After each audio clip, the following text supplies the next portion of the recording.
Hey folks, Dave Brown here with the New Populist. Thank you again for joining me. In this Ukraine Russia conflict, it is very difficult to get accurate information. As you're well aware, both sides, the Russians, the Ukrainians, have their propaganda.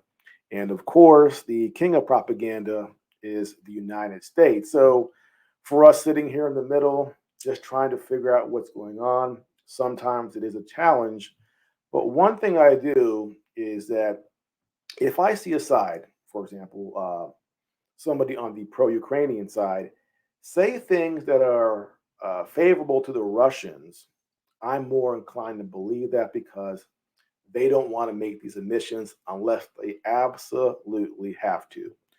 Now, one outfit here in the United States that is very, very pro Ukraine is the Institute for the Study of War. It is a think tank that is funded by weapons manufacturers here in the United States. And the ISW, they are repeated by everybody in the mainstream media in the West. So they're giving a lot of credibility. And one thing I always point out, though, when I talk about the ISW is who founded it and who runs it. Because, again, this shows you just how pro Ukrainian they are. ISW was founded by Kimberly Kagan here on the left, and she is married to the guy on the far right, Frederick Kagan, who was the brother of the founder for the Project for a New North American Century, Robert Kagan here, one of the architects of the Iraq War, and he is married to the lady on the left here, Victoria Nuland, who is number three in the State Department, who was on the ground in Kiev back in 2014 and running Ukraine policy. So ISW, uh, Project for a New North American Century, Victoria Nuland, all together, one family, a family of neocons. So they are very pro-Ukrainian. So when this outfit, the ISW, says something favorable to Russia and unfavorable toward Ukraine, I pay attention. And they had an assessment yesterday that was not good for Ukraine. And they actually admitted that Russia was doing things that were sound, were constructive, and were winning the war for them on the battlefield. So what did they say? First thing is they said that Russian forces apparently defended against this attack on the Zaporozhye Oblast in a doctrinally sound manner. Now, one criticism that we in the West give of the Russian army is that they're disorganized. They don't have a good NCO corps. Basically, they have structural problems in their leadership. And when things happen, they respond chaotically. Now we're getting an admission here that they were actually responding in a doctrinally sound manner, which is, again, goes against what we've heard about the Russian military in the past. And then they go on to say that the Russian Ministry of Defense responded to the Ukrainian attack with an uncharacteristic degree of coherency and praised Southern military district elements for repelling the attack and regaining lost positions. So, uncharacteristic degree of coherency.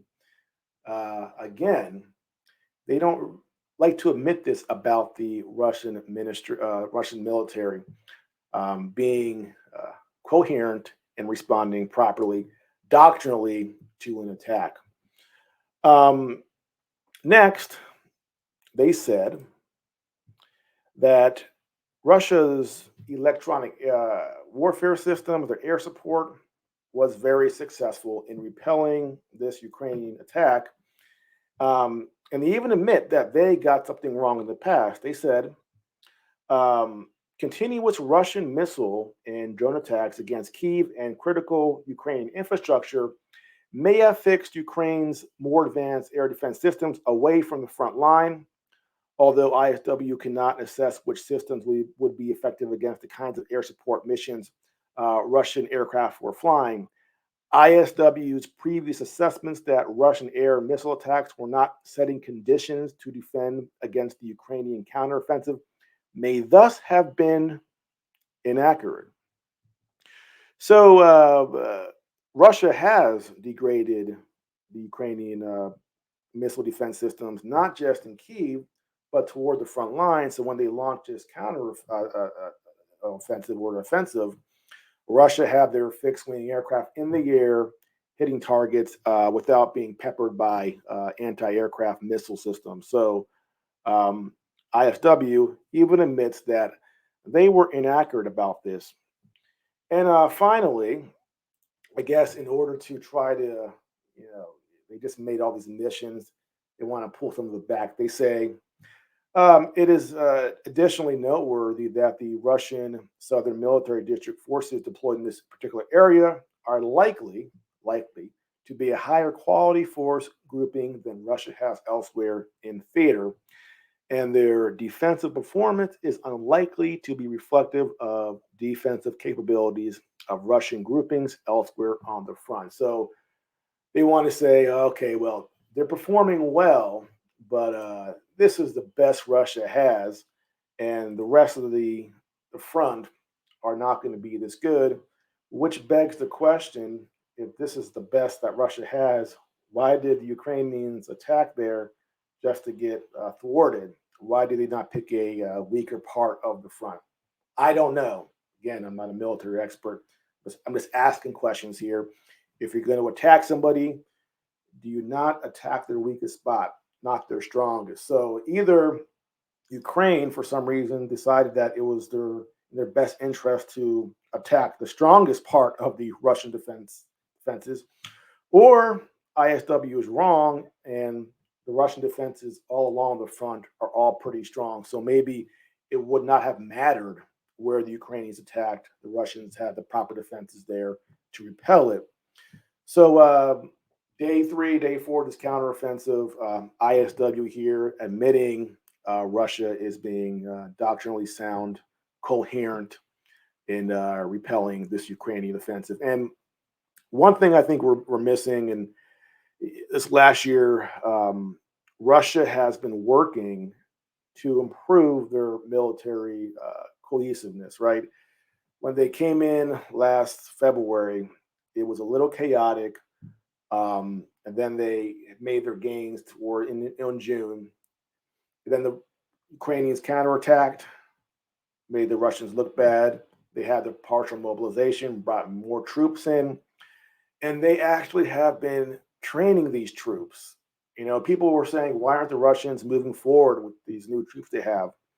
Well, I think we're finding out why, because instead of trying to force these offensives before they have the manpower trained and all the equipment there, they wanted to make sure that they actually have these troops trained up, well supplied, cohesive, and improve the general level of the Russian military. So now they're absorbing this attack by the Ukrainians, and when Ukraine punches themselves out, that's when the Russians might, start pushing forward again in a very controlled manner, like they did in Bakhmut, where they didn't just plunge ahead.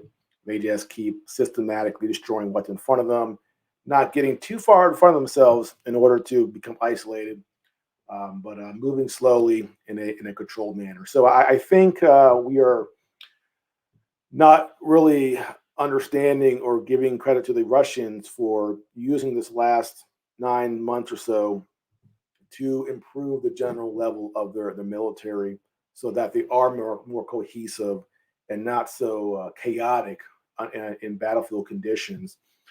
That's one advantage that we've had in the United States. We've had a very good, NCO Corps in combined arms warfare. We're very cohesive, whereas we've always looked at the Russians as being chaotic, scattered, and full of corruption and nepotism, which undermines their fighting force. But maybe now the Russians are finally changing that and becoming a better overall military.